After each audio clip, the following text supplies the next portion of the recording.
Derrière nos écrans lumineux se déroule une réalité parallèle. Un monde virtuel où l'anonymat permet à certains de donner libre cours à leurs pulsions les plus sombres. C'est dans cet univers trouble que j'ai plongé, intégrant une équipe d'enquêteurs en ligne déterminée à lever le voile sur l'une des énigmes les plus troublantes d'Internet. J'ai eu la chance d'assister à la découverte de ce mystère et de participer moi-même à cette enquête. Et dans cette vidéo, vous allez voir comment une simple publication sur Instagram a pu entraîner des centaines d'internautes dans un véritable labyrinthe numérique peuplé d'avatars trompeurs et de faux semblants. L'histoire de cette chasse numérique soulève des questions vertigineuses sur notre rapport à l'identité et va nous amener à nous poser plusieurs questions. Jusqu'où sommes-nous prêts à aller pour percer les secrets d'un inconnu ? Et surtout, comment réagir si on découvre que la vérité s'avère plus effrayante encore que nos pires soupçons ? Bon, trêve de bavardage. Je crois qu'il est grand temps de nous plonger dans les méandres d'un esprit tout aussi malsain que malade. Celui de Smart Schoolboy 9.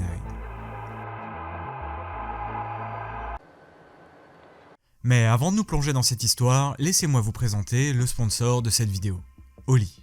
Si vous pensez que Oli est une simple marque d'Ice Tea et de boissons énergisantes, eh bien détrompez-vous. L'idée derrière Oli est de proposer une alternative plus saine et écologiquement responsable aux sodas classiques et autres boissons énergisantes. Ce qui rend Oli unique, c'est sa formule révolutionnaire. Chez eux, pas de sucre et pas de taurine. Uniquement des arômes et colorants naturels. Pour les amateurs de thé glacé, la gamme Ice Tea est enrichie en antioxydants et vitamines. Et pour les gens qui, comme moi, ont besoin de rester éveillés et qui n'aiment pas les sodas sucrés, la gamme Energy est vraiment idéale. Personnellement, je suis accro à la saveur Watermelon Whale, parfaite pour mes interminables sessions de montage nocturne. Et l'avantage des boissons énergisantes Oli est qu'elles contiennent de la New Caf. Une caféine cristallisée qui évite le crash post-consommation, provoqué par le café ou autre soda à base de taurine. Et comme Oli propose énormément de goûts différents, vous pouvez, dans un premier temps, opter pour les packs découvertes, qui sont des boîtes contenant des échantillons de la majorité des saveurs disponibles. Bref, Oli c'est une manière excellente de s'hydrater sainement tout en produisant moins de déchets. Et en utilisant le code OBSCURIA5, vous obtiendrez un solide 5€ de réduction sur votre première commande. De plus, avec le code OBSCURIA5, le pack revient à 19,99€ seulement et vous sera livré avec un shaker. Et bien sûr, le code OBSCURIA vous offrira un délicieux 10% de réduction sur toutes les commandes. Le lien est dans la description. Un immense merci à Oli de soutenir la chaîne. Et je crois qu'il est grand temps pour nous d'aller explorer la face la plus sombre des réseaux sociaux.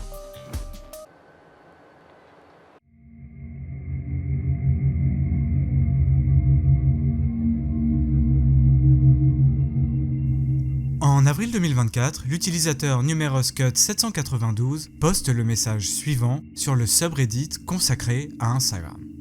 Je suis tombé sur un réel Insta par hasard et il m'a conduit à découvrir un réseau bizarre où des gens utilisent des IA et se déguisent en faisant semblant d'aller à l'école. Ils semblent tous porter des talons hauts. Est-ce juste un jeu de rôle ou est-ce quelque chose de plus sinistre ? Ce message, accompagné de captures d'écran, révèle l'existence de 3 comptes Instagram particulièrement perturbants. TruthSticks11, GirlChloé12 et Smart Schoolboy 9. Commençons par TruthSticks11. Sa bio se lit comme suit. Joli garçon. Un compte géré par moi, une mère diplômée choisissant de rester anonyme, bon travail original écrit, conseils et compassion. À première vue, TruthSticks11 semble être le compte innocent d'un jeune garçon géré par sa mère. On y retrouve des photos tout à fait banales du fils, accompagnées de descriptions qui semblent avoir été écrites par l'enfant et sa mère. Après l'école, à la maison, portant une tenue décontractée soignée avec un blazer bleu, un peu comme le blazer d'école porté par le garçon qui fait partie du duo mère-fils de cette page, il reçoit une formation essentielle. Après être rentré de l'école, l'éducation n'est pas terminée pour la journée. Une fois que le blazer bleu, le pull gris, la cravate soignée, la chemise blanche, le pantalon gris ajusté sur mesure et les mini-bottes noires à talons sont dans la garde-robe, il est grand temps de se remettre à étudier. Ok. En remontant le fil des publications, on tombe sur cette vidéo. So, that's the account run by a man pretending to be a boy. En parcourant ce profil, on se rend compte que la mère et son fils, qui administrent la page, semblent réellement préoccupés par cet utilisateur qui se fait passer pour un enfant. Après tout, oui, Internet est rempli de tordus au comportement déviant qui n'hésitent pas à s'en prendre aux utilisateurs les plus crédules, les enfants. Donc à la limite, pourquoi pas. S'agissant du reste des publications de ce compte Instagram, eh bien, il s'agit principalement de photos prises par la mère montrant son jeune fils dans son uniforme d'écolier anglais. Au début, les photos sont plutôt normales, mais plus on s'enfonce et plus il devient évident qu'il y a quelque chose qui cloche avec ces photos. Les photos classiques du petit garçon ont laissé place à ces portraits d'écoliers étranges. À ce stade, il est difficile de savoir si ces images ont été générées par une intelligence artificielle, ou s'il s'agit de photographies lourdement modifiées à l'aide d'un logiciel de retouche. Mais en même temps, si des prédateurs rôdent bel et bien sur les réseaux, alors une mère responsable ne devrait pas poster de photos de son fils. Ou alors, elle devrait les retoucher sévèrement pour qu'ils ne soient plus reconnaissables et qu'ils deviennent, en quelque sorte, anonymes. Après tout, pourquoi pas? Mais quand même, pourquoi modifier des photos de son enfant pour lui donner un teint aussi laiteux et pour lui faire de si grosses lèvres rouges? Et puis, plus on creuse, plus on tombe sur des photographies qui semblent déroutantes.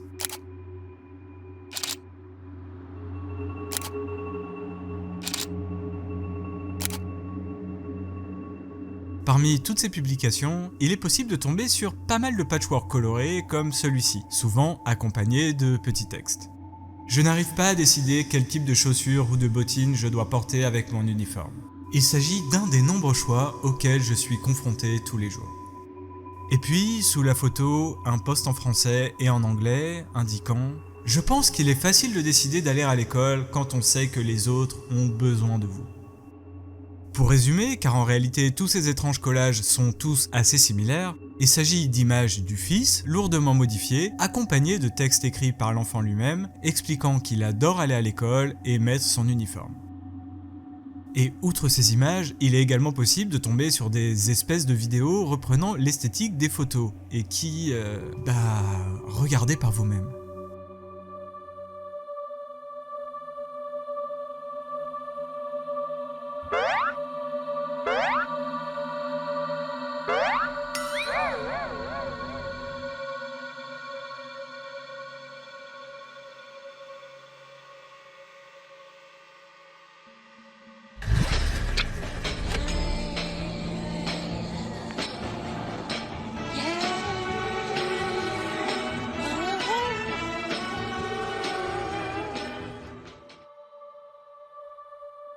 À ce stade, je pense que tout le monde aura compris que la personne derrière ce compte n'est ni un jeune écolier, ni même une mère de famille respectable. Retournons au post Reddit initial et explorons le deuxième compte Instagram qui était mentionné. Comme pour le précédent, le compte GirlChloé12 est supposé être administré par une enfant, sous la supervision de ses parents. Et comme pour TruthSticks, ce compte a consacré pas mal de posts au fait de dénoncer certains prédateurs, qui se cacheraient en réalité derrière des faux comptes, soi-disant administrés par des enfants. Et comme vous pouvez le constater, il y a également pas mal de montages qui ressemblent à ceux que l'on peut trouver sur TruthSticks. En plus de très étrangement se ressembler, ces deux comptes interagissent assez régulièrement entre eux. En effet, en observant les commentaires sous les posts, les likes et leur liste de followers respectifs, il est possible de voir que ces deux comptes ont de très nombreuses interactions l'un avec l'autre. Et puis, il y a un dénominateur commun à ces deux comptes qui saute aux yeux quand on regarde les publications avec attention.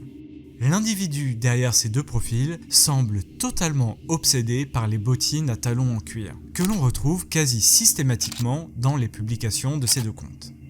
Pendant la récréation, je cours parfois dans mes chaussures à talons vraiment très cool que je porte avec mon uniforme. Je tape des pieds avec mes mini bottines à talons d'écolier. Voici les bottines que je porte à l'école. Et de manière plus générale, ces deux comptes ont pour point commun de comporter tout un tas de montages avec des photos bizarres représentant un écolier au visage très blanc et avec de grosses lèvres rouges, où il est possible de lire des conseils donnés par ces soi-disant gamins pour être le meilleur écolier possible. S'asseoir par terre à l'école ou à la maison est une bonne chose, car de nombreux enfants, y compris moi-même, sont plus enclins à écouter et à respecter les enseignants et les parents. Et c'est encore mieux dans les matières où il faut vraiment être attentif. Voici un conseil que j'aimerais donner aux autres enfants. Ne vous inquiétez jamais si vous ne pouvez pas faire aussi bien qu'avant, car 2 jours de notre enfance peuvent être très différents. Ce qui compte, c'est votre façon de vous adapter. Et il y a un détail intéressant qui sera très important pour la suite. Dans chacune des publications, l'auteur des posts utilise une esperluette pour remplacer le mot « et » à l'écrit. Et enfin, il y a un élément que je ne vais pas pouvoir vous montrer ici pour des raisons assez évidentes. En parcourant ces 2 premiers comptes, on trouve vraiment beaucoup de montages assez suggestifs représentant ce personnage d'écolier. Alors, rien n'est jamais explicite, mais honnêtement, il y a une mise en scène excessivement problématique. À ce stade, il n'y a plus de doute. Ces 2 comptes, prétendument tenus par des écoliers et insistant lourdement sur le fait que des utilisateurs mal intentionnés rôdent sur Instagram en se faisant passer pour des enfants, sont en réalité administrés par un de ces mêmes prédateurs. J'imagine que l'esprit malade derrière ces 2 profils pense qu'en dénonçant ces pratiques, cela le crédibilisera dans son rôle d'enfant. Bon. Dans le post Reddit que j'évoquais au début, celui qui a en quelque sorte mis en lumière ces étranges comptes, il y avait 3 profils de mentionnés. Et si les 2 premiers étaient particulièrement préoccupants, je vous garantis que le 3e risque de vous hanter pendant un long moment. Accrochez-vous bien et plongeons-nous dans le profil de Smart Schoolboy 9. 1, 2, 3, 4. Okay. Yes, I'm on the school bus.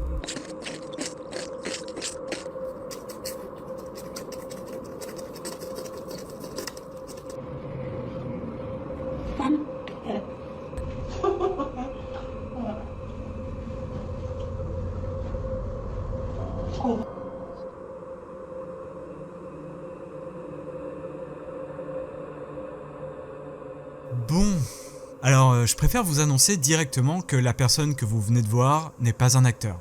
Ça n'est pas non plus un artiste qui se serait lancé dans une performance un peu chelou et très border. Ça n'est pas non plus quelqu'un qui tente de créer un ARG ou un jeu en réalité alternée. Non, rien de tout ça. Je préfère vous le dire dès maintenant, cet homme est totalement au premier degré. Et vous allez voir que son cas est bien plus préoccupant que ce que vous pouvez imaginer. Vraiment. Si dans le post Reddit initial, les 2 premiers comptes étaient mis dans le même sac que celui-ci, c'est parce que quand on creuse un peu, on se rend compte qu'ils interagissent principalement les uns avec les autres et qu'ils sont écrits exactement de la même manière. Que ce soit au niveau du fond déjà, puisque ce 3e compte est présenté, lui aussi, comme étant tenu par un écolier qui semble adorer l'école. Mais c'est pareil au niveau de la forme, puisqu'on retrouve la même surutilisation des esperluettes et les mêmes tournures de phrases faussement enfantines. Bon, par où commencer ? Comme vous pouvez le constater, la personne derrière ce compte ne s'embarrasse pas avec des photos retouchées d'écoliers, avec le visage très blanc, de grosses lèvres rouges et bien évidemment des bottines à talons en cuir. Sur ce profil, il incarne totalement son personnage. D'ailleurs, le nom du compte en dit long, Smart Schoolboy, qui pourrait se traduire par l'écolier intelligent, ou plutôt d'après moi par l'écolier élégant. En effet, smart en anglais peut vouloir dire les deux. Et à bien observer ses obsessions, j'opterai pour la seconde hypothèse. Et s'agissant du contenu, toujours pareil. Une sorte de journal de bord d'un enfant fan de son uniforme et de ses bottines, racontant son quotidien d'écolier. Mais la différence majeure avec les 2 précédents comptes, c'est que celui-ci est principalement composé de vidéos où cet étrange type se met en scène et vit pleinement son roleplay. Oh, hi. Let me know if you like school as well. I hope you like these photos. School is good. Really good.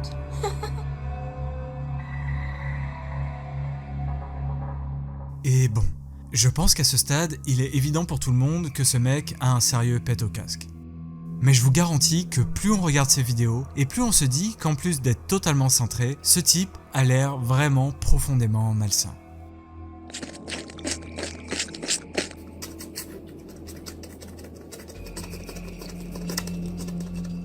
Je n'ose même pas imaginer à quoi ces horribles bruits qu'il fait avec sa bouche peuvent se référer.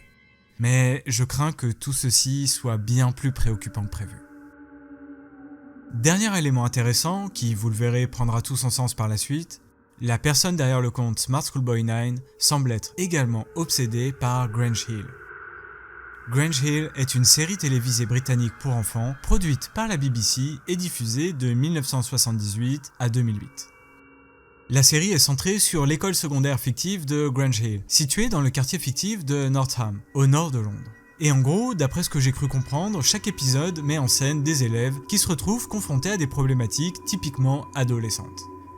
Bon, en même temps, il n'est pas vraiment étonnant que ce type adore cette série, puisqu'a priori, il semble tout faire pour se persuader qu'il est lui-même un collégien. Et d'ailleurs, en plus d'y faire constamment référence dans les pavés de texte qui accompagnent ses publications, il va parfois jusqu'à prétendre que des extraits de la série sont des vidéos de lui à l'école. Bref, le compte Instagram de Smart Schoolboy 9 est très certainement la chose la plus bizarre que j'ai vue sur internet. Et ça depuis très longtemps. Je pense vraiment que si on avait demandé à plusieurs scénaristes de créer le personnage le plus flippant, qu'on avait demandé à un acteur de l'incarner et d'être le plus dérangeant possible, on n'aurait pas atteint un tel résultat. Après avoir vu tout ça, normalement, vous devriez être en train de douter. De vous dire que non, ça n'est pas possible. Personne n'est aussi bizarre que ça. Sauf qu'une fois de plus, je vous garantis que ce mec ne fait pas ça pour amuser la galerie. Il est très sérieux. D'ailleurs, lorsque ces comptes ont été découverts en avril 2024, il n'avait quasiment aucun like ni aucun commentaire. Les seules interactions que l'on pouvait recenser venaient de tout un tas d'autres faux comptes, dont les 2 autres mentionnés par l'utilisateur Reddit. Et les comptes étaient anciens. Le profil Smart Schoolboy 9 était régulièrement alimenté depuis plusieurs années, mais visiblement, et heureusement d'ailleurs, personne n'était vraiment trop tombé dessus. Bref. Dans pas mal de ses vidéos, on l'entend parler en prenant une voix enfantine. Let me know if you like school as well. Cette voix, que je trouve au passage absolument cauchemardesque, est exactement la même que l'on a pu entendre dans la première vidéo du profil TruthSticks, au sein de laquelle le prétendu écolier expliquait que des prédateurs sévissaient sur Instagram, en se faisant passer pour des enfants. Vu le degré de bizarrerie ultime des vidéos, on pourrait se dire que cet homme fait ses vidéos tout seul chez lui, dans son coin. Mais non. Ce type, qui a l'air d'avoir 40 ou 50 ans, se filme aussi en plein jour, dans la rue, déguisé en écolier et totalement maquillé. Vous vous doutez bien que quand ce premier message sur Reddit a été posté, les premiers utilisateurs qui ont exploré ces 3 comptes Instagram ont un peu halluciné. D'ailleurs, comme vous le savez certainement, passe pas mal de temps sur Reddit, à la recherche de choses étranges qui pourraient donner de bons sujets de vidéo. Du coup, quand je suis tombé sur ce post, ça ne faisait que quelques heures seulement qu'il venait d'être publié, et j'ai pu explorer tout ça. Assez rapidement, la conversation Reddit a commencé à être partagée par un grand nombre de personnes, et beaucoup d'utilisateurs ont commenté la publication initiale. Et rapidement, on s'est rendu compte d'un truc. Ces 3 premiers comptes n'étaient que la partie émergée de l'iceberg. En réalité, ça fait presque 10 ans que Smart Schoolboy 9 sévit en toute impunité sur les réseaux, inondant littéralement internet de ses étranges publications.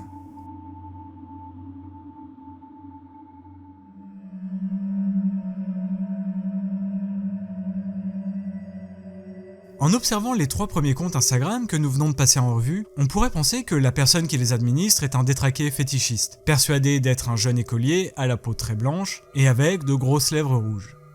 Bon, c'est clairement le cas, mais en regardant les comptes qui le suivent, ceux qui commentent ses publications et qui aiment ses vidéos, on se rend rapidement compte que Smart Schoolboy 9 fait partie d'un gigantesque réseau. Sur ces autres comptes, on retrouve principalement des photos de vrais écoliers, certainement glanés ici et là sur les réseaux, avec toujours ces mêmes messages peu crédibles, relatant des quotidiens d'enfants. Alors, il y en a tellement que je ne vais pas tous vous les présenter en profondeur. On va simplement en explorer quelques-uns, les plus importants, pour tenter d'un peu mieux comprendre la psychologie de ce type. Et d'ailleurs, lorsque nous avons découvert ce réseau de faux comptes, nous n'avions littéralement aucune idée de l'identité réelle de Smart Schoolboy 9. Même en épluchant méticuleusement ces 3 premiers comptes, il était impossible de trouver le moindre indice susceptible de révéler son identité. Pour ça, il allait falloir creuser davantage. Et c'est ce que nous avons fait sur Reddit avec d'autres enquêteurs. En observant méticuleusement cette nuée de comptes, certains semblaient vraiment plus actifs et fournis que d'autres. On peut notamment citer celui de Joanne Tong. Yeah, hi. I'm Joanne Tang. I'm 13. I hope you enjoy these pictures. Et sur ce profil, pareil. Toujours la même volonté de se faire passer pour une écolière, obsédée par les bottines à hauts talons. Sauf que là, toutes les photos ne sont pas retouchées, et on peut voir dans certains posts les images originales utilisées pour faire les montages. Autre différence notable avec les comptes précédents ? Avec celui-ci, Smart Schoolboy 9 semble interagir avec d'autres profils, semblant appartenir à de vrais adolescents, principalement pour leur demander de lui envoyer des photographies d'eux en uniforme scolaire. Il semblerait donc que le fait d'utiliser de vraies photos non retouchées lui ait permis de débuter des conversations avec de jeunes utilisateurs. Mais il y a pire. Sur ce compte, parmi tous les montages habituels, il est possible de voir certaines photos, qu'il a vraisemblablement prises lui-même. Et ça fait vraiment froid dans le dos. Il y a également le compte nommé Schoolgirl Teresa, au sein duquel il incarne une jeune fille blonde chrétienne de 16 ans nommée Teresa. Celui-ci contient énormément de mises en scène dégueulasses, donc pour des raisons évidentes, je ne vais pas m'attarder dessus. Il y a aussi celui de Zia Patel, une jeune fille de 11 ans d'origine indienne. Mais attardons-nous plutôt sur le personnage de Stephanie. Yeah, I'm Stephanie. So, it's the year 2024. I'm at Youth Summer Camp. I'm Stephanie, officially a teenager. It's nice. Dans la masse de faux comptes créés par Smart Schoolboy 9, il y en a deux qui sont particulièrement intéressants. Ceux de Stephanie Schooley et de Stephanie Stansfield. Ce personnage de Stephanie est présenté comme étant une jeune fille de 12 ans qui rêve de devenir poète. Les deux comptes de Stephanie sont assez similaires aux précédents. Une fois de plus, on découvre les mêmes thématiques omniprésentes dans l'ensemble des activités en ligne de Smart Schoolboy 9. Mais avec ce nouveau personnage, on découvre un nouvel élément très intéressant, la poésie et l'écriture de chansons. Et bien sûr, tout ça est toujours recouvert du même vernis dérangeant que l'on commence à bien connaître.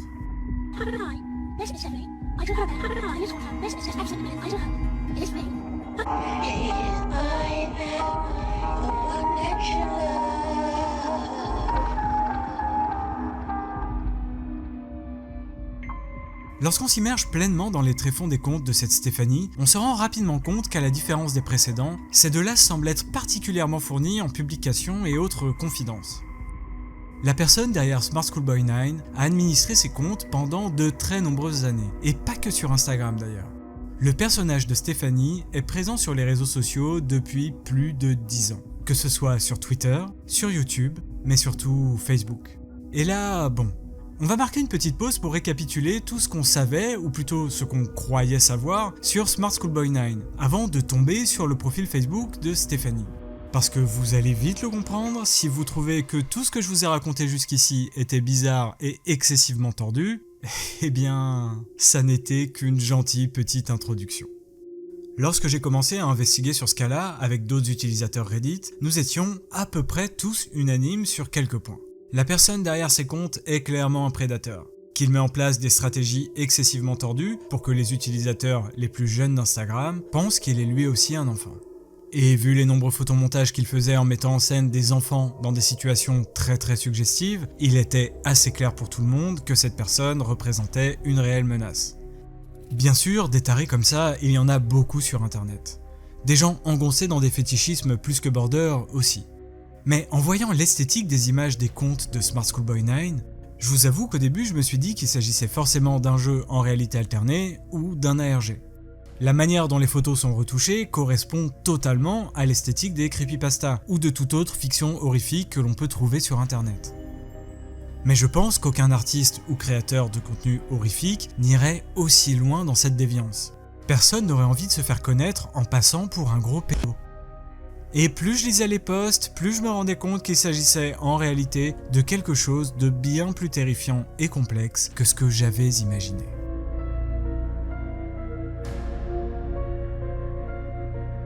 Comme je vous l'indiquais, nous nous sommes rapidement rendus compte que le personnage de Stephanie était réellement au centre du délire de la personne derrière ses comptes. Et comme pour le compte Smart Schoolboy 9, son administrateur semble avoir décidé d'incarner à 100% le personnage de Stephanie.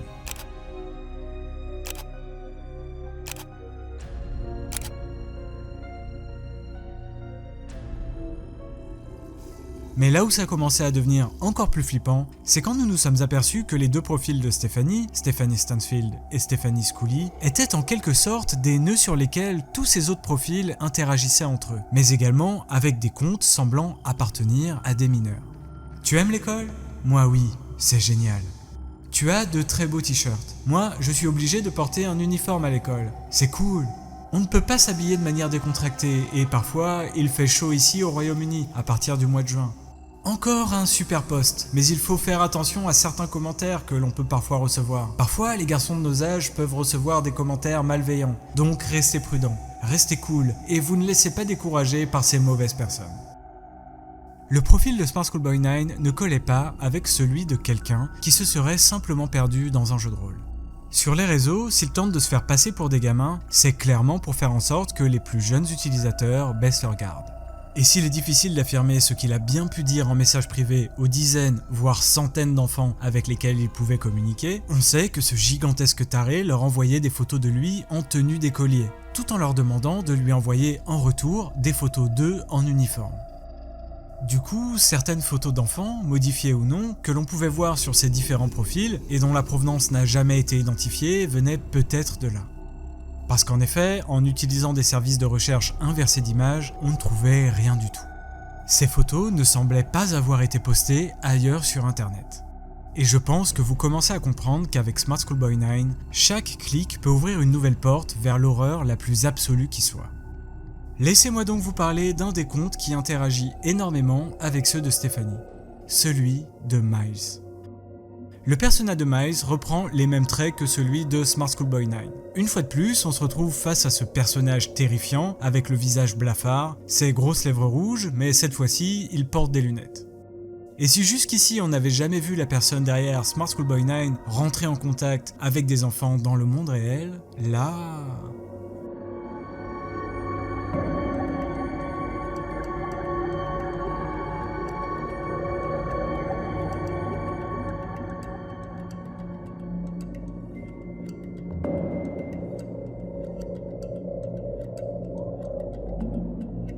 Ouais. Alors, vous n'avez peut-être pas bien vu, mais dans cette vidéo, on le voit clairement courir après un gamin. Ce type est dangereux et il faut à tout prix découvrir qui il est et alerter les autorités.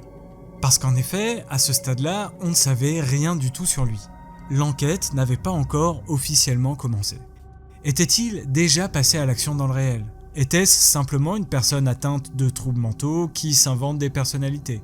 Ou alors, est-ce une réelle menace ? Un individu réellement dangereux qui a tout fait depuis de nombreuses décennies pour brouiller les pistes, pour qu'on ne puisse jamais remonter réellement jusqu'à lui. Eh bien, vous allez voir qu'en réalité, on est dans cette dernière hypothèse. Avec quelques autres utilisateurs Reddit, nous nous sommes mis d'accord. On va retourner internet pour trouver des informations sur lui et les transmettre à la police. À ce stade, nous ne savions pas s'il se contentait de faire des photomontages dégoûtants ou s'il s'en prenait réellement à des enfants. Mais vu les vidéos de lui qui se filment en extérieur et des photographies qu'il prenait sur les terrains de jeu, il était vraiment nécessaire d'en apprendre davantage. Honnêtement, après avoir vu tout ça, nous étions tous d'accord qu'il fallait, à minima, que les autorités locales perquisitionnent ces disques durs pour voir ce qu'il y avait de stocké.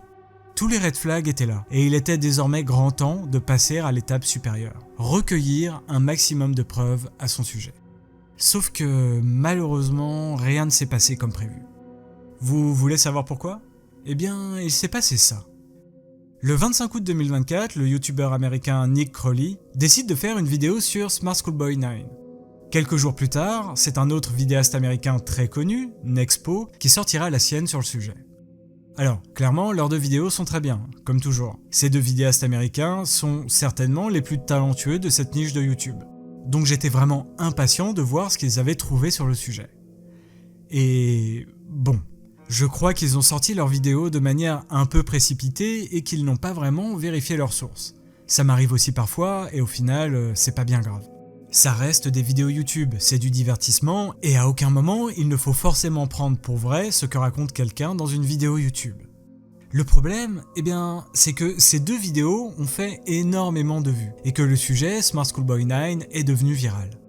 Les vidéos ont tellement marché que le subreddit initial sur lequel nous partageons nos découvertes s'est retrouvé noyé par les trolls, par des individus répandant de fausses informations, ou par des utilisateurs voulant aider mais qui ont fait, au final, absolument n'importe quoi.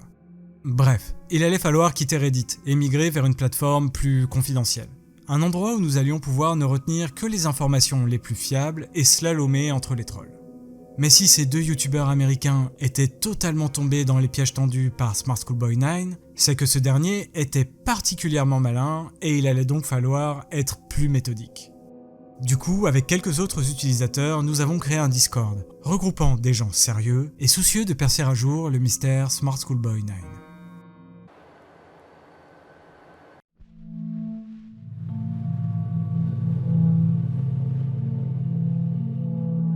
Nous avions déjà découvert un vaste réseau de comptes gérés par la même personne. Mais maintenant, on devait mettre un nom sur le monstre qui les administrait.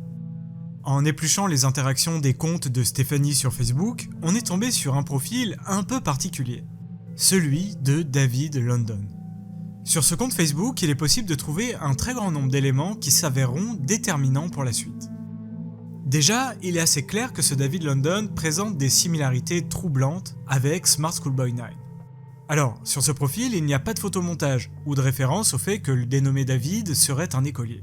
Non, la personne qui administre ce compte publie des statuts sans lien avec tout ce qu'on a vu jusqu'ici. Et pour résumer, ça ressemble à un profil Facebook de quelqu'un d'environ 50 ans. Il y a des liens vers des chansons qu'il apprécie, des posts qui parlent de politique et pas mal de divagations où cet utilisateur raconte sa vie. Toutefois, il y a quelques éléments qui ont attiré l'attention des enquêteurs. Déjà, comme je vous l'ai dit, il interagit pas mal avec les profils de Stephanie. Ils se suivent les uns les autres et il commente parfois les publications de Stephanie pour dire qu'il faut faire attention aux prédateurs qui rôdent sur les réseaux. Un peu comme les posts de Smart Schoolboy 9. Ensuite, il y a cette photo de profil, dont les couleurs du cadre ne sont pas sans rappeler l'esthétique des publications des comptes du réseau Smart Schoolboy 9. Et puis, en remontant suffisamment loin dans son fil d'actualité, on tombe sur un post où il partage sa chaîne YouTube sur laquelle il publie ses chansons. You can't have people stood on the street. That's not the way to go. So I'm gonna go there, ask a few questions, because I need to know. Oh, I just need to know. Vous avez entendu ? Deux voix se superposent. La première est celle d'un homme, et l'autre est exactement la même fausse voix enfantine que l'on pouvait entendre sur les vidéos des comptes administrés par Smart Schoolboy 9. Écoutez bien. It's your first time in Chicago. How did we get here? Well, I think we know. It's your first time in Chicago. Bon, on dirait clairement la voix d'Eric Cartman dans South Park, mais la ressemblance avec cette vidéo, par exemple, est particulièrement troublante. So, that's the account run by a man pretending to be a boy. C'est clairement éclaté musicalement parlant, et des musiques comme ça, il y en a vraiment un très grand nombre. L'immense majorité d'entre elles se ressemblent pas mal, et sont très cacophoniques avec des enchevêtrements de voix d'adultes et enfantines, mais il y en a quelques-unes qui semblent tout droit sorties d'un film d'horreur.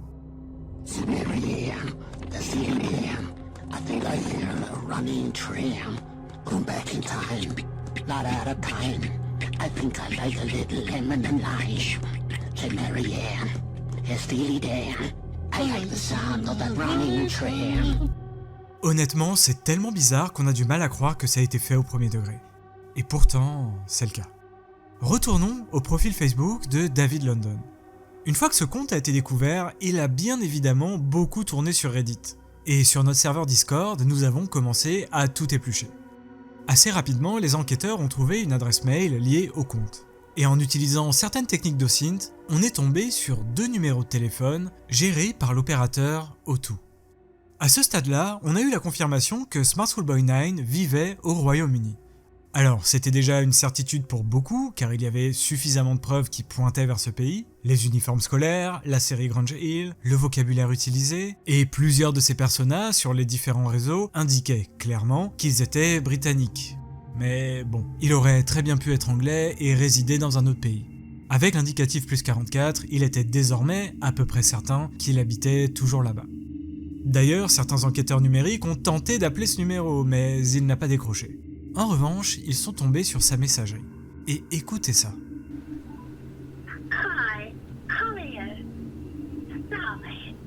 If you need says, leave a nice message, but if it's a nasty message, you'll be reported. Bye. Ouais, tout ce qui touche, de près ou de loin à ce type, est vraiment badant. Même son répondeur est excessivement bizarre.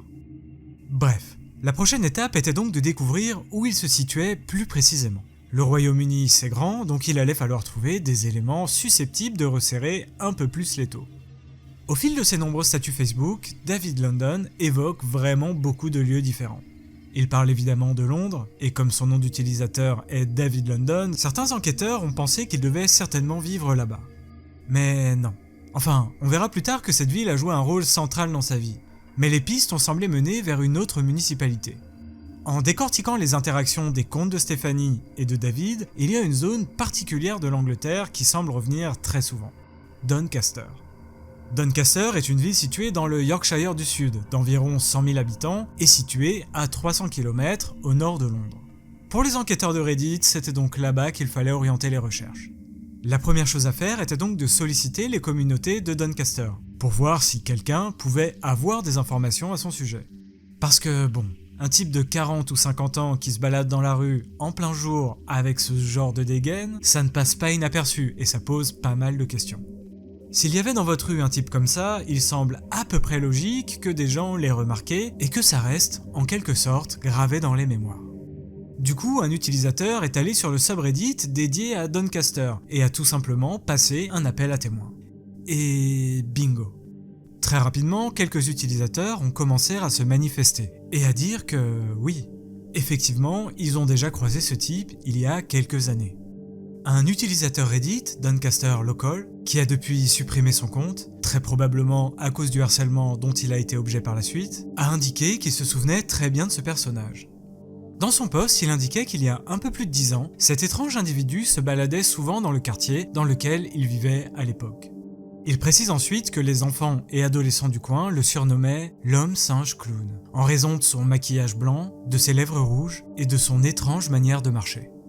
Cet utilisateur précisait ensuite que tout le monde le trouvait effectivement un peu bizarre, mais indiquait qu'à Doncaster il y avait pas mal de gens très haut perchés et qu'il était évident pour tout le monde qu'il souffrait de troubles mentaux. Ensuite, il mentionnait quelque chose de vraiment intéressant. Doncaster Local prétendait posséder des photos de lui, marchant en pleine rue, pas déguisé, qu'il aurait prises avec certains de ses potes lorsqu'il était encore ado, il y a plus de 10 ans de ça. En revanche, il avait bien sûr changé de téléphone à maintes reprises depuis, et il précisait que ces photos étaient archivées dans un disque dur externe qu'il n'arrivait plus à connecter à son ordinateur. Ce qu'il lui fallait, c'était une belle petite somme d'argent pour qu'il aille voir un expert capable d'extraire toutes ces données. Ouais, bon, accordons-lui le bénéfice du doute, mais ça sent quand même un peu l'arnaque toute cette histoire. Bref, d'autres individus de Doncaster ont eu une idée assez intéressante. Smart Schoolboy 9 est bizarre. Il a visiblement vécu pas mal d'années à Doncaster, et il y a de bonnes raisons de penser que les personnes ayant croisé sa route n'auraient certainement pas pu l'oublier. Du coup, peut-être qu'il existe à Doncaster des gens fascinés par l'étrange et par ce type de légendes urbaines, qui pourraient avoir des informations à son sujet. Et quel habitant de Doncaster est considéré comme le pape de la bizarrerie du début des années 2000 ? David Firth. Alors, ok, ça ne vous dit certainement rien du tout, mais si je vous dis que c'est le créateur de la mythique série Salad Finger, peut-être que ça devrait réveiller quelques souvenirs à certains d'entre vous. Un enquêteur lui a donc envoyé un message, et voici sa réponse. Si on parle bien de la même personne, il s'agissait d'un individu à la peau mate avec un maquillage vraiment fait à l'arrache. En gros, c'était une sorte de mélange de maquillage blanc et rouge étalé grossièrement sur tout son visage. Je me souviens qu'il portait un t-shirt blanc et une cravate d'uniforme d'écolier et avait une démarche très particulière. Il marchait un peu penché vers l'avant. Il était plutôt grand et marchait très vite. Il avait toujours l'air d'être sur ses gardes et avait l'air très parano. J'ai dû croiser son chemin quelques fois à côté de l'école de Old Cross. C'est tout ce dont je me souviens. Ça devait être aux alentours de 1999 et 2001. David Firth a ensuite demandé à l'enquêteur s'il n'avait pas une photo de lui pour savoir s'il parlait bien de la même personne. L'utilisateur Reddit lui en envoie une et David répond Ouais, ça lui ressemble pas mal. Son maquillage est juste plus clean qu'à l'époque. Je me souviens qu'il y avait des rumeurs comme quoi l'hôpital psychiatrique du coin avait fermé et qu'ils avaient dû relâcher tout le monde et qu'au final, il n'était qu'un fou parmi tant d'autres qui traînaient dans les rues de Doncaster. Ce témoignage du créateur de Salad Finger est assez intéressant. Déjà parce qu'il corrobore totalement le précédent, et puis parce qu'il prouve que Smart Schoolboy 9 était, dès le début des années 2000, une sorte de légende urbaine locale de Doncaster. Du coup, ça veut dire que ce type avait vraiment marqué les esprits, et que pas mal de monde devait s'en souvenir. Des appels à témoins ont donc été émis sur Twitter, Facebook, des forums, etc. Il était maintenant clair que Smart Schoolboy n'était pas une invention créée pour devenir virale. Et que bien avant le début des réseaux sociaux, ce mec-là se baladait déjà dans les rues dans son déguisement terrifiant d'écolier.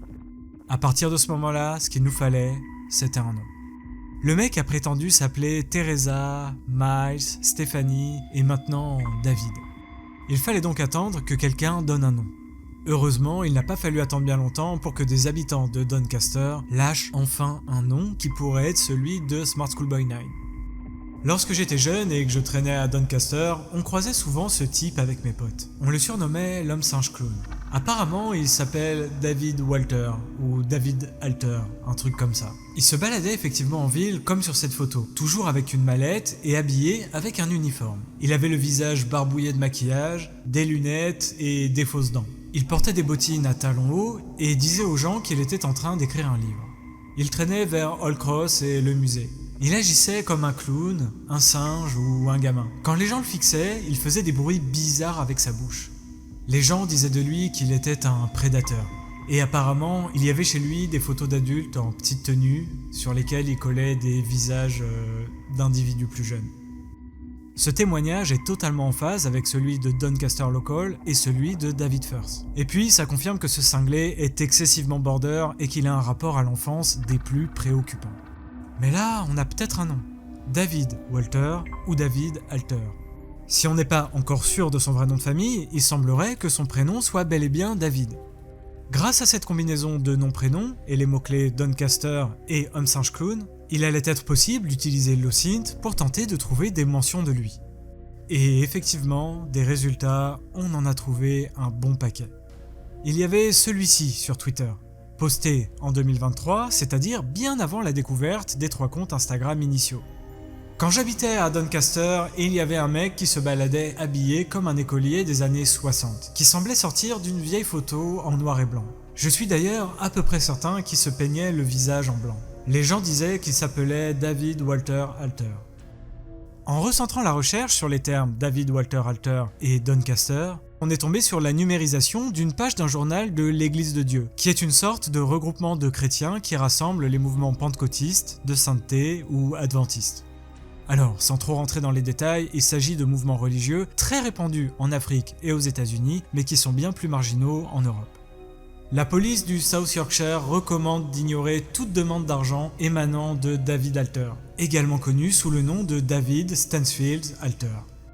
Visiblement, une des fidèles de cette église semble mettre en garde les autres paroissiens d'un dénommé David Alter, aussi connu sous le nom de David Stansfield Alter, car ce dernier aurait visiblement tendance à réclamer de l'argent au sein de l'église.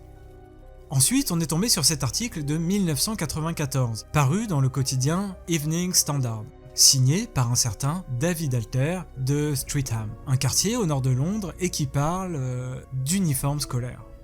Permettez-moi de vous dire, en tant qu'écolier de 13 ans, que le port de l'uniforme scolaire n'est pas aussi grave que Caroline Herby l'affirme. Pour elle, il n'est pas possible pour quiconque d'être séduisant en uniforme. Bien sûr que si, à condition de choisir des vêtements scolaires de bonne qualité et bien ajustés auprès d'un vendeur réputé. Avec un uniforme scolaire, vous n'êtes pas n'importe qui. Vous restez vous-même, mais on attend de vous que vous soyez plus discipliné. L'uniforme vous le rappelle. Si les adultes veulent utiliser certains aspects de l'uniforme comme accessoire de mode, c'est très bien. Nous, les élèves, ne détenons pas de droits exclusifs sur ces vêtements. Ne soyez pas si durs avec ce bon vieil uniforme scolaire. Il n'est pas si mal après tout. Avant de tomber sur cet article-là, je vous avoue que j'étais très sceptique sur toute cette affaire. Il y avait beaucoup d'éléments qui me confortaient vraiment dans l'idée que tout ceci était bien réel et qu'on était très certainement en présence d'un authentique prédateur, mais je sais pas. Tout ça me paraissait vraiment trop gros. Le personnage de Smart Schoolboy 9 a tellement l'air de sortir d'un film qu'une partie de moi doutait très fortement de la réalité de cette histoire. Peut-être que je passe trop de temps à m'intéresser à des cas où la fiction se mêle à la réalité, à des ARG, des fictions étranges qui se font passer pour réelles. Mais quand j'ai vu ça, j'ai pleinement réalisé à quel point David était profondément persuadé qu'il était un enfant. L'article est sorti en 1994, et bien évidemment, vu les photos qu'on a de lui, il ne pouvait pas avoir 13 ans au moment où il a écrit ça. Et franchement, ce sont exactement les mêmes propos qu'il tient 15 ans plus tard sur ses différents comptes Facebook et Instagram. Mais ça n'est pas tout. Un autre document datant de 1999 a été exhumé. Et cette fois-ci, ça venait tout droit d'un groupe Usenet, c'est-à-dire, pour faire très simple, l'ancêtre de l'internet qu'on connaît aujourd'hui. Quiconque s'est rendu régulièrement au Tesco de Northbridge, à Doncaster, un soir de semaine saura de quoi je parle. Au début, il y a plusieurs mois, je pensais que c'était juste un mec bizarre qui s'était échappé de l'asile, avec un grave problème de peau. Cependant, la semaine dernière, pendant que j'étais en train de bosser, je l'ai vu, lui avec sa perruque permanentée, son uniforme scolaire de garçon et ses chaussures à plateforme ridiculement hautes. Il est resté devant les toilettes pour hommes de Christchurch pendant des heures d'affilée. J'ai vu la police lui demander 2 fois de partir et il a continué à rôder autour des toilettes. À un moment, une vieille caissière est allée lui demander s'il avait une carte de fidélité de supermarché. Et il a répondu, très sérieusement, « Bien sûr que non, je n'ai que 13 ans ». J'ai appris d'un autre employé de Tesco qu'il donnait la même réponse à cette question à chaque fois. Je précise que le gars a environ 30 ans et qu'il mesure plus d'1m80. Une fois de plus, on a là une description particulièrement précise du personnage de Stéphanie. Et d'ailleurs, accrochez-vous bien parce que quand je vous disais que ce personnage d'écolière était son préféré, eh bien vous allez voir que là aussi, on a trouvé pas mal de choses. En 2018, une certaine Stephanie Stansfield s'est vue publier un de ses poèmes qu'elle avait envoyé au Streatham Society News, un périodique local d'un quartier de Londres. Bon, je ne vais pas vous le lire en entier parce que ça n'a pas vraiment d'intérêt, mais on remarque qu'en préambule du poème, il est précisé « Bonjour à la Streatham Society, je m'appelle Stephanie Stansfield, j'ai 12 ans et je suis assez timide. » En 2018, un centre pour les jeunes de Londres remercie Stéphanie, une écolière de 11 ans vivant à Doncaster, pour la carte qu'elle leur a envoyée. Et bon, en voyant l'esthétique des collages, il est assez clair que c'est David qui est derrière tout ça. D'ailleurs, on peut voir sur certains de ses posts qu'il envoyait assez souvent des poèmes, et parfois même de l'argent à des institutions pour la jeunesse. David Alter semble être bloqué dans ses différents personnages d'écoliers depuis au moins 25 ans. Et effectivement, il semble assez clair que David souffre de différents troubles psychiatriques. La ferveur avec laquelle il semble incarner ses personnages est clairement pathologique, et il a l'air d'être en plein déni de la réalité. Malgré tout, je vous avoue ne pas avoir beaucoup d'empathie pour lui pour autant. Ok, ce gars a manifestement de gros problèmes dans sa tête, mais n'oublions pas pourquoi il fait tout ça. Il existe certainement sur Terre beaucoup de personnes qui ont ce type de problème, qui sont persuadées d'être toujours des enfants, qui aiment se déguiser, etc. Mais il serait également déplacé de mettre David dans le même sac que les personnes souffrant de troubles de l'identité. David, lui, a un réel comportement de prédateur, et en faisant des recherches, nous nous sommes rendus compte qu'il était déjà passé à l'action. En effet, en 2004, David a été arrêté et jugé pour avoir harcelé et suivi une étudiante de 15 ans pendant de longs mois parce qu'il était, je cite, persuadé qu'elle était sa petite amie. Finalement, il n'a été condamné qu'à une faible peine et à une interdiction de s'approcher de cette jeune fille. Et une fois de plus, je ne vous ai pas tout montré concernant les photomontages de David sur Instagram, parce que déjà, il est impossible de montrer de telles photos sur YouTube, et puis, à titre personnel, j'avais pas envie de voir et revoir ces images des cinquantaines de fois pendant le montage de cette vidéo. Mais j'insiste vraiment sur ce point, non, David n'est pas un simple individu souffrant de troubles mentaux. Il est un prédateur, un stratège, et il élabore des plans complexes pour parvenir à ses fins. D'ailleurs, tout à l'heure, je vous ai parlé de Nick Crowley et de Nexpo, qui ont fait des vidéos sur ce cas. Ces deux vidéastes américains prétendaient que Smart Schoolboy 9 s'appelait David Alter, et ils se sont lourdement trompés. Il faut dire que David est très doué pour brouiller les pistes. Vraiment. Tous ces arguments-là ont convaincu certains enquêteurs qu'il fallait impérativement transmettre toutes les informations qu'il était possible de glaner sur lui à la police britannique. Une fois de plus, simplement pour qu'il y ait une vraie enquête officielle sur ce type, que ses disques durs soient analysés. Parce que je pense que vous serez toutes et tous d'accord avec moi, David représente une réelle menace. Intéressons-nous donc à une autre partie de l'enquête, qui nous en dira d'ailleurs certainement bien plus sur qui il est réellement.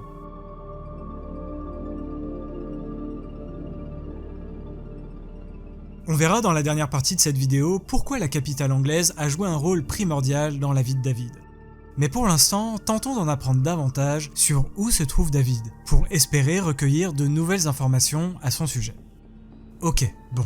S'agissant de la zone où David semblait évoluer, on a, grâce aux différents témoignages des habitants de Doncaster, un périmètre qui commence à se dessiner. D'après les différents éléments trouvés en source ouverte sur internet, David semblait se balader aux alentours de l'école Old Cross, du musée et du supermarché Tesco. Du coup, son quartier semblait être celui-ci. Ça n'est pas sûr à 100%, mais il y a de grandes chances pour qu'il vive dans les environs. Essayons de voir à quoi ressemble ce quartier, et s'il n'est pas possible de trouver des correspondances avec les vidéos où on le voit se balader en écolier dans la rue.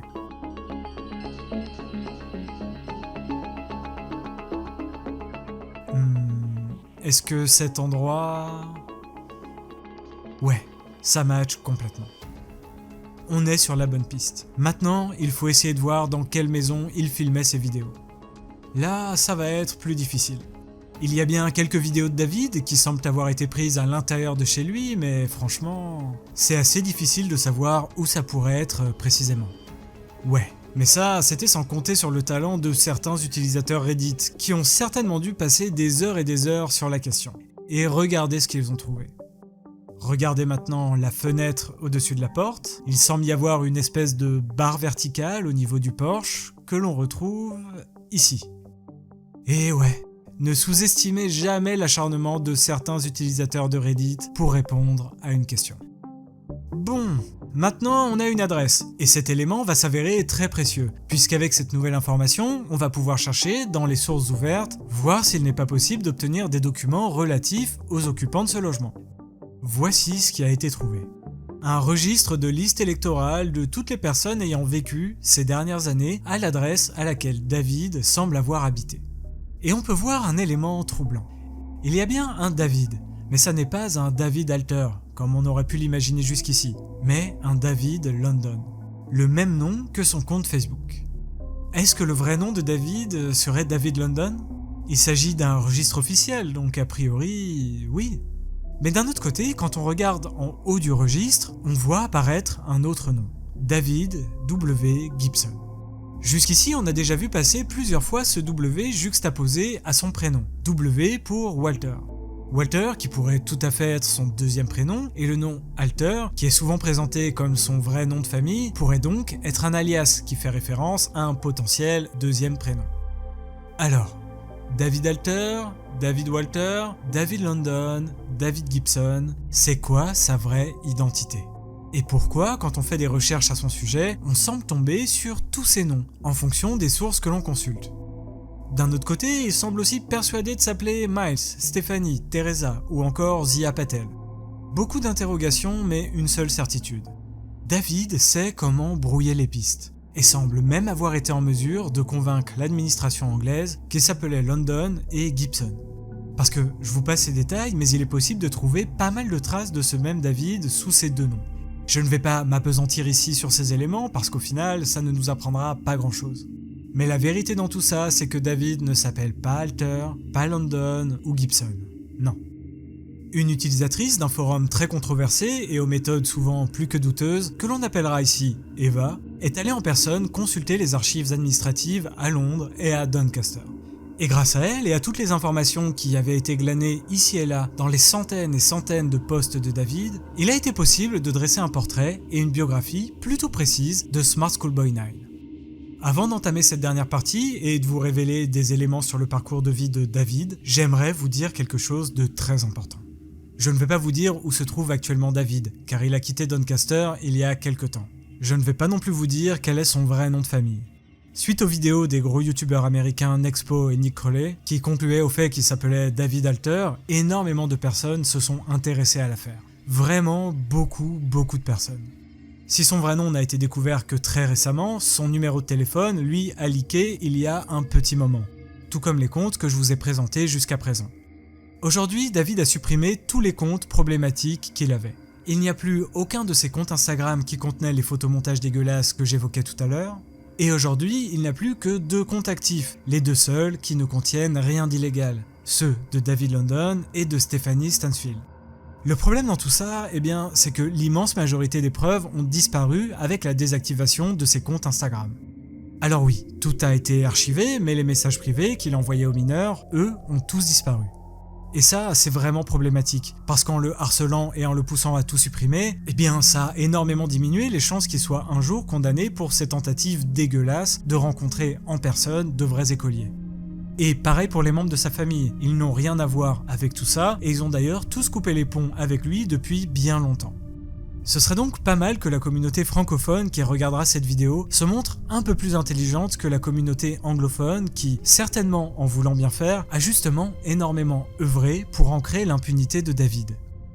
Comme je vous le disais, avec les membres du Discord que j'ai rejoint, nous avons tout compilé et tout transmis à la police londonienne. Parmi les membres de ce Discord, il y a un Anglais qui travaille dans la protection de l'enfance et qui s'est chargé de transmettre tout le dossier aux autorités. D'ailleurs, la police anglaise a fait une communication pour dire que David faisait justement l'objet d'une enquête suite à de très nombreux signalements. Voilà, il fallait que je vous dise ça avant de passer à la dernière partie de cette vidéo. Et je vous garantis que vous n'êtes pas au bout de vos surprises.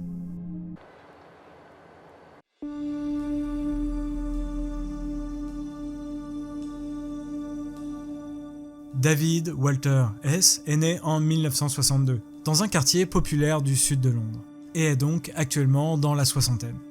Son père est d'origine sud-africaine et sa mère anglaise d'origine allemande. David a grandi dans le quartier de Lambeth, toujours au sud de Londres, avec un frère aîné et une sœur cadette. Enfant, il fréquente avec sa famille une branche de la Worldwide Church of God, une église fondamentaliste et évangélique fondée par le prédicateur américain Herbert Armstrong dans les années 1930. Alors que son frère et sa sœur se sont rapidement éloignés de cette église, David a continué à participer activement à la Worldwide Church of God et à son successeur, l'Église unie de Dieu, jusque dans les années 2000. De 1974 à 1979, David a fréquenté la Stockwell Manor School, dans le sud-ouest de Londres. L'analyse de ses différentes publications, et surtout celle de ses comptes David London et ceux de Stephanie, montre assez clairement qu'il est, en quelque sorte, resté bloqué à cette époque. À l'école primaire, il s'était amouraché d'une de ses camarades, d'1 ou 2 ans plus jeune que lui, qui a brusquement cessé de lui parler après qu'il soit entré à l'école secondaire. Il en attribue la responsabilité à sa sœur, convaincu qu'elle aurait dit à la jeune fille que David ne s'intéressait plus à elle. On comprend également, au travers de ses posts, qu'il aurait très mal vécu une humiliation infligée par un des adultes travaillant dans cette école. On ne sait pas exactement quelle était la raison et la nature de cette réprimande, mais il semblerait que ce soit cet événement-là qui a marqué son décrochage scolaire. Ses notes ont commencé à baisser et David a demandé à être transféré au sein d'un autre établissement, l'école pour garçons de Beaufoy. En faisant des recherches sur ces différents établissements et en ciblant les périodes où David les a fréquentés, il est possible de trouver un élément particulièrement troublant. Durant la période où David fréquentait l'école de Stockwell, un enseignant du nom de Jeff Morrell a commis de graves crimes à l'encontre de 2 écoliers. Il a par la suite été condamné, mais étrangement, David le défend encore plus de 50 ans après sur Facebook. Alors, rien n'indique que David aurait été une de ses victimes, mais il est évident que cette histoire a dû durablement le marquer. Autre fait intéressant, pendant que David était écolier là-bas, une de ses professeurs s'appelait Zia Patel, nom qu'il donnera 40 ans plus tard à un de ses personas et qui intégrera son réseau de faux comptes d'écoliers. Et pour ce qui est de la vie scolaire de David, ça semble s'arrêter ici. Du printemps 1980 à l'automne 1984, David a vécu avec son frère dans l'appartement 88 de Kerin Point, une tour de logements sociaux située à Kennington, à Londres. Et cette période semble l'avoir particulièrement marqué également, puisque dans ses nombreuses chansons et autres posts sur les réseaux sociaux, il en fait vraiment très souvent référence. À tel point qu'au début de l'enquête, beaucoup de gens pensaient qu'il vivait toujours là-bas. Mais non. On sait qu'il est parti de là-bas en 1984 et après, c'est assez flou. En 1989, on sait que ses parents se séparent et que David se range du côté de sa mère tandis que sa petite sœur part vivre avec son père. En 1994, David a envoyé la lettre à la rédaction de l'Evening Standard. Il s'agit de l'article qu'on a vu tout à l'heure dans lequel il disait que les uniformes, c'était super. À la fin de cet article, il précisait vivre à Streatham, un autre quartier du sud de Londres. Et, autre point important, c'est dans ce courrier qu'il se fait passer pour la première fois pour un enfant dans les médias, et qu'il utilise David Alter comme pseudonyme. D'avril à novembre 1996, il a également vécu brièvement à Moorfoot, un quartier de Milton Keynes, une ville située à 150 km au nord de Londres. Et après Moorfoot, David a déménagé à Doncaster et apparemment commencé à délaisser son vrai nom de famille pour se faire appeler David Alter. Sa vie à Doncaster est assez mystérieuse, et il y a de fortes chances que David soit principalement resté enfermé chez lui pendant une bonne vingtaine d'années, ne sortant de son appartement qu'à de très rares occasions. C'est à cette époque que David a commencé à rentrer pleinement dans son rôle d'écolier, et à devenir une sorte de légende urbaine locale de Doncaster. Mais si ça s'était arrêté là, ça n'aurait pas vraiment posé de problème. Le souci, c'est qu'avec son déguisement d'écolier, il a commencé à rôder autour des écoles, à parler avec de jeunes élèves et à les suivre dans la rue. En 2004, il a été arrêté et jugé pour avoir harcelé une élève de 15 ans qui étudiait dans l'école de son quartier. Une perquisition de la police de son appartement a également permis de découvrir qu'il prenait des photos d'elle à son insu. Dans certains de ses posts sur son compte Facebook, il prétendait qu'en réalité, c'est elle qui le draguait, et que c'est elle qui la harcelait puisqu'il refusait d'être son petit ami. Malheureusement, il ne sera condamné que symboliquement parce qu'il a été considéré qu'il n'avait pas vraiment toute sa tête, et que l'Angleterre est tristement connue pour être assez peu répressive s'agissant de ce type de comportement déviant. Après ces démêlés judiciaires, David semble s'être totalement renfermé sur lui-même, et à vivre reclus. D'ailleurs, quand on utilise les archives de Google Street View de l'année 2009 et qu'on se rend devant son domicile, il est possible de voir qu'il avait affiché ceci chez lui. Ouais, c'est une fois de plus excessivement chelou. En 2015, la police de Doncaster recherche activement un homme qui aurait donné rendez-vous à une écolière via les réseaux sociaux dans le quartier de David. Alors, visiblement, David n'a jamais été poursuivi pour ça, mais le portrait robot, le mode opératoire et la zone géographique peuvent laisser penser qu'il s'agissait bien de lui. Et on arrive à février 2023, où David est expulsé de son logement. Depuis début 2023, il vit de nouveau dans le sud de Londres, là où il a grandi. Au final, David a créé une douzaine de personnages différents en ligne, d'âge, de genre et d'origines différentes. Sur ces différents comptes, il mélange la réalité et la fiction. Certains détails de ces personnages sont autobiographiques et d'autres sont totalement inventés. Il réorganise également la chronologie des éléments pour les adapter aux histoires qu'il invente pour ses personnages. En analysant ces traces numériques, il est évident qu'il est profondément obsédé par des lieux et des événements de son enfance. Mais même s'il n'a plus aucun lien avec ses environnements depuis des décennies, il les présente comme récents. Par exemple, en 2023, il a rejoint le groupe Facebook des amis de Galley Hill, ce qui a amené les gens à penser qu'il y vivait actuellement. En fait, c'était parce qu'il avait vécu dans un quartier voisin pendant 6 mois, il y a près de 30 ans. De la même manière, il a envoyé des poèmes sous le nom de Stéphanie à une lettre d'information de la communauté de Streatham, plus de 20 ans après avoir déménagé de cet endroit-là. Et sa plus grosse obsession est certainement celle de l'explosion de gaz de Kering Point, qui s'est produite 13 ans après son départ. Il en parle dans ses chansons, dans ses poèmes et bien sûr dans ses nombreux posts. D'ailleurs, c'est cette obsession pour cette tour qui a incité l'enquêtrice Eva à aller consulter les archives locales pour découvrir le nom de tous les David qui y avaient vécu pendant les périodes mentionnées par Smart Schoolboy 9. Et bingo, l'identité de David Walter S était révélée. Et avec son nom, il a été possible de reconstituer la chronologie que je viens de vous détailler. Si l'enquête sur Smart Schoolboy 9 a mis tant de temps pour aboutir à une conclusion solide, c'est parce que nous avions, au final, très peu de détails concrets.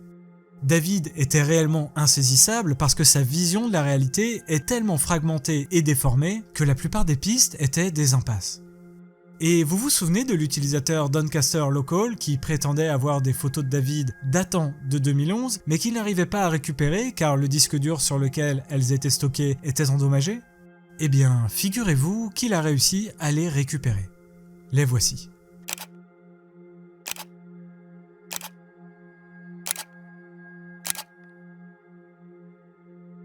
Ces photos sont intéressantes car elles permettent peut-être d'expliquer pourquoi David est obsédé par les peaux très blanches. Dans pas mal de témoignages d'habitants de Doncaster, il était possible de lire que David avait des problèmes de peau. Certaines personnes prétendaient qu'il avait des traces de brûlures sur le visage et d'autres qu'il aurait un vitiligo. Un vitiligo est une maladie auto-immune liée au dysfonctionnement du système immunitaire, au cours de laquelle des taches blanches apparaissent sur la peau. Alors, ça n'est qu'une hypothèse de ma part, mais en voyant les photos de lui sans maquillage datant de 2011, il semble avoir une dépigmentation au-dessus de la bouche. Sur d'autres photos, on peut voir qu'il semble également avoir des taches blanches sur les mains. Généralement, les vitiligos s'accentuent avec le temps, et il est bien probable que David ait décidé d'utiliser du maquillage blanc pour cacher ses taches. Et du coup, ça pourrait permettre d'expliquer son étrange obsession pour les photos représentant des personnages à la peau très blanche. Smart School Boy 9 est indéniablement un des personnages les plus terrifiants d'internet. Par certains aspects, il me fait un peu penser à Christian, sur qui j'avais fait une vidéo il y a pas mal de temps déjà. Mais avec Smart School Boy 9, l'histoire n'est pas encore terminée. Comme je vous l'ai dit tout à l'heure, après les 2 vidéos des youtubeurs américains, David s'est fait harceler et a clôturé ses comptes les plus problématiques. Mais au moment où j'écris cette vidéo, il continue de publier des choses sur les profils Facebook de David London et de Stephanie Stansfield. Si les posts de David London ne sont que des pavés sans intérêt, illustrant ses diverses obsessions sur des événements anodins, ceux de Stephanie... en fait, rien n'a changé. Des montages colorés et vraiment étranges, et des vidéos où il continue de se faire passer pour une vraie adolescente. Il passe également son temps à se défendre des accusations à son égard grâce à ses faux comptes. Regardez ce qu'il a répondu sur un groupe Facebook d'une de ses anciennes écoles, à la question d'un utilisateur demandant si des gens se souvenaient d'un dénommé David London. Celui qui a intégré la police ou le garçon avec le même nom? Bref. L'histoire de Smart School Boy 9 semble être loin d'être terminée et vous pouvez compter sur moi pour continuer à suivre ce cas. J'espère vraiment pouvoir faire un jour une deuxième partie sur cette affaire hallucinante pour vous annoncer que la police londonienne et que Meta, qui possède Facebook et Instagram, sont sortis de leur immobilisme coupable en dépit de très nombreux signalements d'utilisateurs. J'espère que cette vidéo vous a plu. Si vous voulez soutenir la chaîne, n'hésitez pas à liker cette vidéo et à la partager à vos amis. Et bien sûr, n'hésitez pas à mettre un commentaire pour le référencement et surtout à vous abonner. Ça ne vous prend que quelques secondes et c'est la meilleure chose que vous pouvez faire pour soutenir mon travail. La suite arrive. Prenez soin de vous et à très bientôt.